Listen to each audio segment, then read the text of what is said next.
All right, now usually I'm making videos on sales and being able to sell better, being able to close better, so on and so forth. But one thing a lot of people I've seen don't talk about is the role of marketing when it comes to sales. The marketing also has to be on point for the prospect to be completely educated on what it is that you're selling by the time the prospect makes it to the closer. There's a couple of things that go on, and this is a combination of marketing as well as sales. There's 3 different appeals that your prospects have to have in order for them to show up to the sales call and be able to make a decision. And it's those 3 appeals that you have to check off, especially in your marketing, or if you're running a sales agency, for your client has to check off in their marketing in order for your prospects or your client's prospects to be considered qualified calls. And that's what we're going to dive in today. And if you don't have these 3 appeals, feel free to use these and plug them into your marketing right now, plug them into your sales process right now,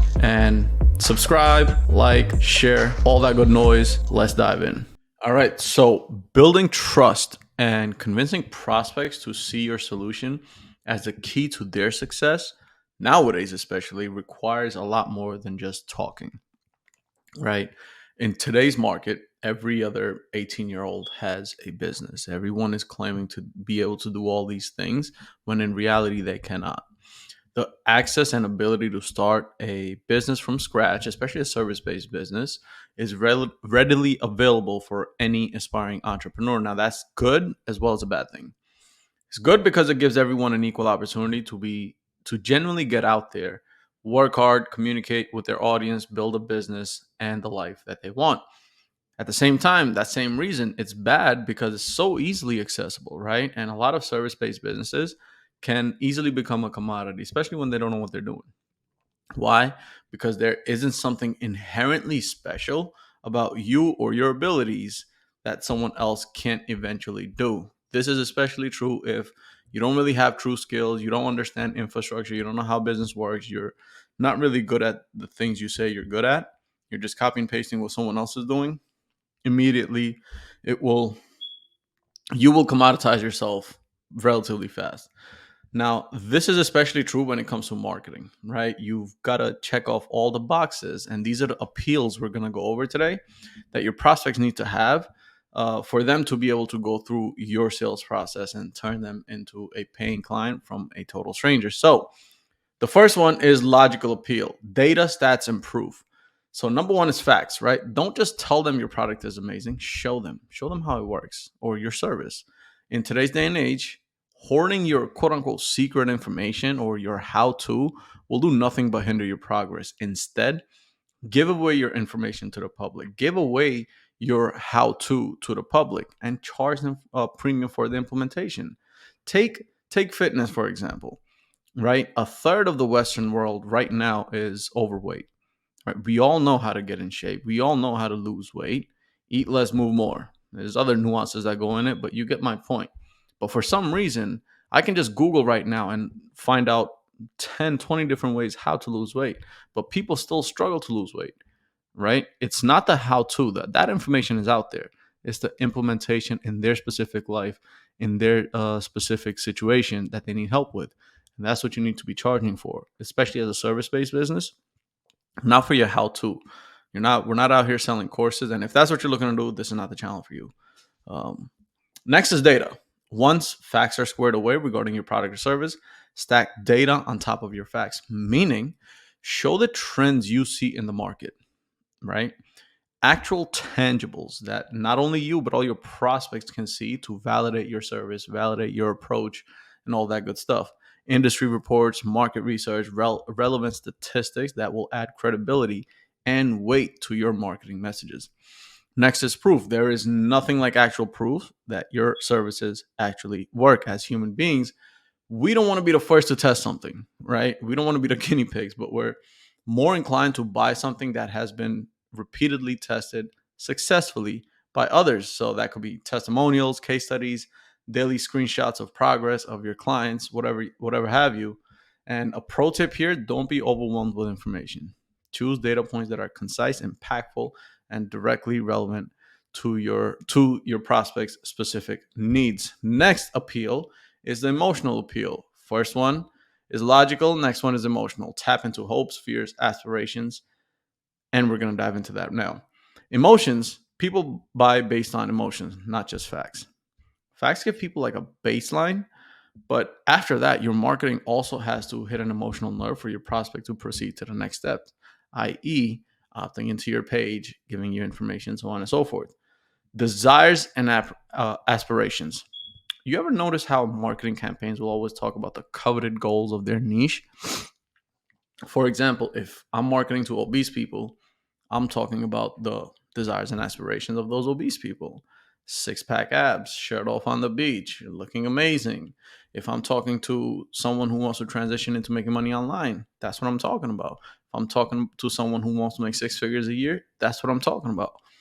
In marketing, you have to tap in. And if you're running a sales agency, your clients need to know this as well. They have to tap into the desire and aspirations for their ideal prospects or their client avatars. That's the first step to get your ideal prospect to engage, speaking to their desires and aspirations. Paint a picture of the positive outcomes they can achieve with your solution. With the same thing happens with fears and frustrations, right? Just like desires and aspirations, some marketing campaigns start off by listing off pain points. This is done because they want prospects who are in that specific pain point to engage with their opt-ins, right?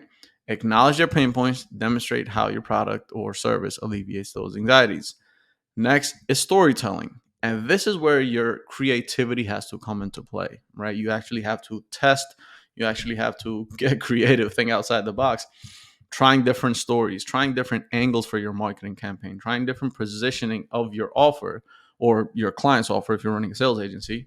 Share relatable anecdotes or customer stories, even that evoke emotions and resonate with your client avatar's experience. And a pro tip here, don't copy and paste. Don't copy what you see someone else doing in their marketing. That does not come off genuine, right? And now you become one of five people doing the same thing. Be genuine and authentic. Forced emotional appeals can backfire. So focus on building empathy and understanding. That's the second appeal. And the third one is practical appeal. Again, most of this stuff is geared towards marketing, but solid marketing also leads to higher sales, right?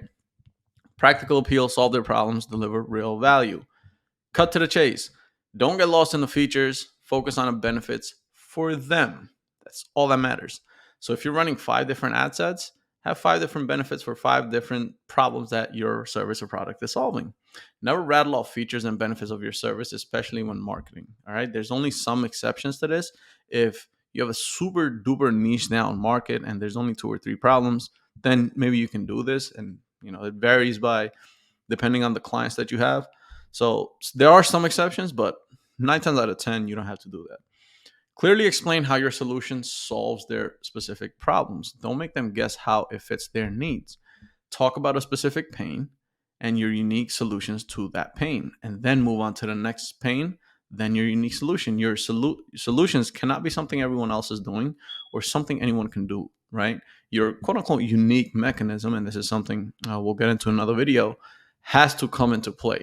How are you able to solve this problem in comparison to someone else solving the same problem, if there is someone else solving that same problem?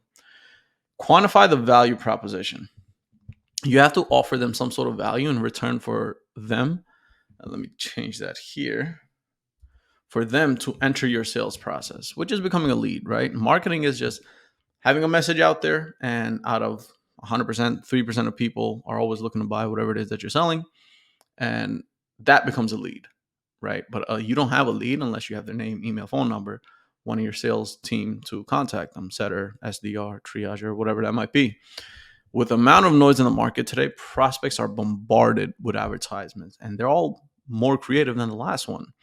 They need something first in order to even give you their data. And data as a name, email, phone number, something that you can use to communicate with them on an ongoing basis, right? Dan Kennedy had this marketing rule that someone needs to consume 7 hours of your stuff before they make a decision that having a conversation with you is actually worthwhile. So make sure you're giving them something in return for their data. Highlight concrete benefits like increased efficiency, cost savings, or improved performance. Give them something that they can get some value out of before you ask for data.